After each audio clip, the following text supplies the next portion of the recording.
Sir, मुझे ये बात रखते हुए इस सदन के भीतर बड़ी खुशी है कि आज से कुछ दिन पहले इंडेक्सेशन पर जो तमाम सदस्यों ने अपनी राय रखी थी, मैंने भी अपनी बात रखी थी। हमारी उस राय के उस सुझाव को माननीय वित्त मंत्री जी ने स्वीकारा और आज से 2 हफ्ते पहले इंडेक्सेशन जो भारत के इन्वेस्टर से छीना गया था, वो बेनिफिट पार्शियली रिस्टोर किया गया है।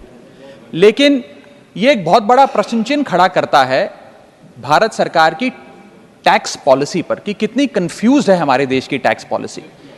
23 जुलाई 2024 को आप कहते हैं कि हम भारत के इन्वेस्टर से इंडेक्सेशन वापस ले रहे हैं और ठीक 2 हफ्ते बाद 6 अगस्त को कहते हैं नहीं वापस नहीं ले रहे, इनको वापस पहुंचा रहे हैं। ये दिखाता है कि जब आप बिना सोचे समझे या किसी अर्थशास्त्री की राय पर नहीं, जिन लोगों को अर्थशास्त्र के बारे में जानकारी नहीं है, उनकी राय पे अगर बजट बनाएंगे तो इसी प्रकार के फ्लिप फ्लॉप्स देखने को मिलेंगे। सर, मैं बताना चाहता हूं कि इंडेक्सेशन को भारत के निवेशक से छीनना उसकी कमर तोड़ने जैसा है। जैसा कि मैंने पहले भी बात रखी थी कि इंडेक्सेशन को फुल्ली रिस्टोर करने की जरूरत है, लेकिन अभी भी कल जो अमेंडमेंट फाइनेंस बिल में लाया गया है वित्त मंत्रालय द्वारा, उसमें भी इंडेक्सेशन पार्शियली रिस्टोर किया गया है, फुल्ली रिस्टोर नहीं किया गया। उसमें भी एक पेच है और पेच ये है कि तमाम एसेट क्लासेस पे इंडेक्सेशन नहीं रिस्टोर किया जा रहा, मात्र इमूवेबल प्रॉपर्टी यानी कि लैंड और बिल्डिंग पे रिस्टोर किया जा रहा है। और दूसरी चीज, 23 जुलाई 2024 के बाद खरीदे गए किसी भी एसेट में, किसी भी इन्वेस्टमेंट पर इंडेक्सेशन नहीं दिया जाएगा। मैं आज आपके माध्यम से सरकार से मांग करूंगा कि इंडेक्सेशन को फुल्ली रिस्टोर किया जाए, सारे एसेट क्लासेस पर रिस्टोर किया जाए और 23 जुलाई 2024 के बाद खरीदे गए, बाद निवेश किए गए एसेट क्लासेस में भी इंडेक्सेशन का बेनिफिट मिलना चाहिए। और इंडेक्सेशन के बेनिफिट से खिलवाड़ करना, एसेट क्लासेस से इंडेक्सेशन को समाप्त करना एक बड़ा सवाल खड़ा करता है कि क्या हमारे देश की वित्त मंत्री इन्फ्लेशन एडजस्टेड प्रॉफिट्स में विश्वास नहीं रखती? क्या उन्हें इन्फ्लेशन का ज्ञान नहीं है? क्या वो जानती नहीं कि इस देश में महंगाई एक प्लेग की तरह फैलती जा रही है? और इसी के साथ साथ मैं एक उदाहरण के माध्यम से आपको बताना चाहूंगा सर कि अभी भी इंडेक्सेशन जो पार्शियली रिस्टोर किया गया है उसमें भी कितने फ्लॉज हैं। उदाहरण के तौर पे आप एक इन्वेस्टमेंट करते हैं गोल्ड में, सिल्वर में या किसी एक एसेट क्लास में जिसमें इंडेक्सेशन का बेनिफिट इन्वेस्टर को मिला करता था। आपने 1 करोड़ का इन्वेस्टमेंट एसेट ए में किया 31 मार्च 2001 को और उसके ठीक अगले दिन 1 अप्रैल 2001 को एसेट बी में भी 1 करोड़ का इन्वेस्टमेंट किया। वो दोनों एसेट 7% CAGR के हिसाब से, कंपाउंडेड एनुअल ग्रोथ रेट के हिसाब से बढ़ते रहे और आज वर्ष 2024 में उन दोनों इन्वेस्टमेंट्स की आज वैल्यू 5 करोड़ रुपए ईच है। अब आप ये दोनों एसेट ए और एसेट बी बेचते हैं बाजार में वर्ष 2024 में और दोनों पे अलग अलग टैक्स आपको देना पड़ता है। ये मैं आपके सामने दर्शाना चाहता हूं। जब आप एसेट ए बेचते हैं जो आपने 31 मार्च 2001 को खरीदा, यानी कि 1 अप्रैल 2001 से पहले, तो आपको इंडेक्सेशन का फायदा मिलेगा। यानी कि आपका सेल प्राइस होगा 5 करोड़, आपका परचेस प्राइस है 1 करोड़, लेकिन इन्फ्लेशन एडजस्टेड परचेस प्राइस आपका 3 करोड़ 63 लाख माना जाएगा। यानी कि 5 करोड़ माइनस 3 करोड़ 63 लाख, आपका प्रॉफिट हुआ 1 करोड़ 37 लाख। उस 1 करोड़ 37 लाख पे 20% के हिसाब से आपको 27 लाख 40 हजार रुपए टैक्स देना पड़ेगा अगर आप एसेट ए बेचते हैं।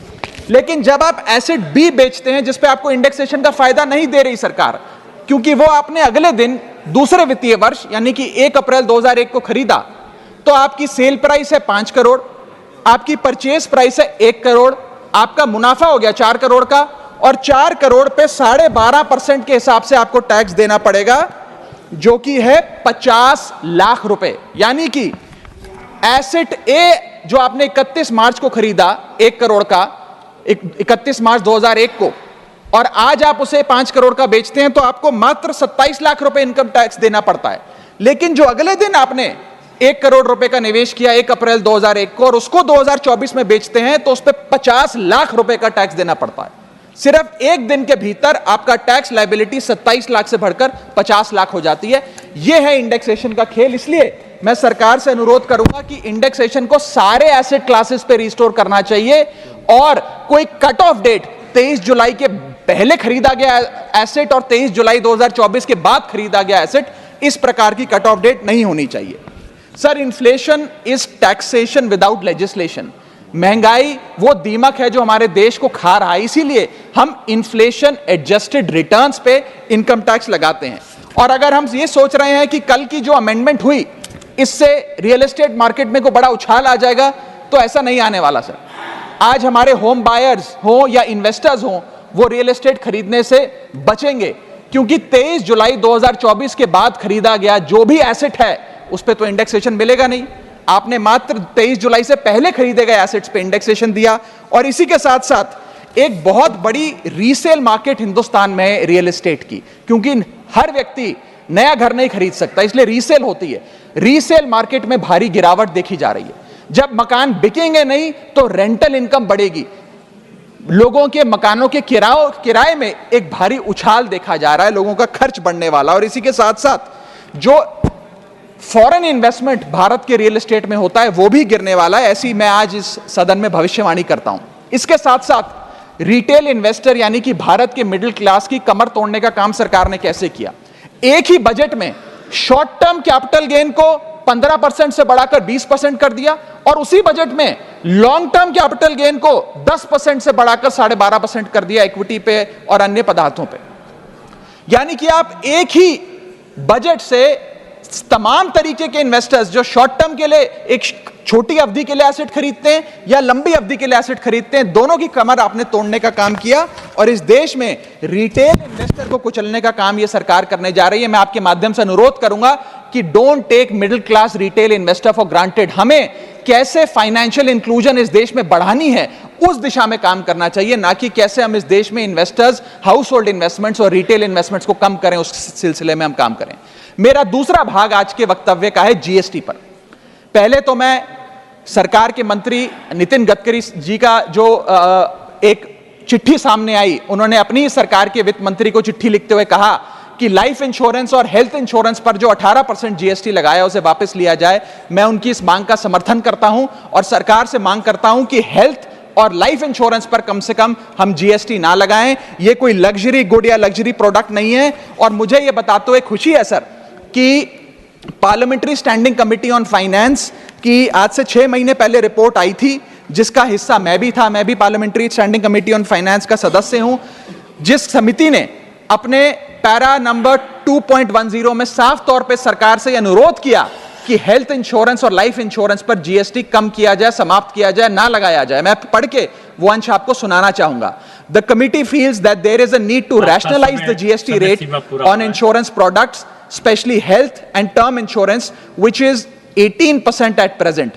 The high rate of GST results in a high premium burden which acts as a deterrent to getting in insurance policies. The committee, with a view to make insurance more affordable, recommends that GST rates applicable to health insurance products, particularly retail policies, etc., should be reduced. हमारा यह प्रयास होना चाहिए कि एक परिवार, sir बस समाप्त कर रहा हूं, अभी तो मेरा समय रह गया, 1-2 मिनट आप थोड़ा ज्यादा दे दीजिएगा तो सर कुछ फर्क नहीं पड़ेगा, मैं अपनी बात समाप्त कर लूंगा।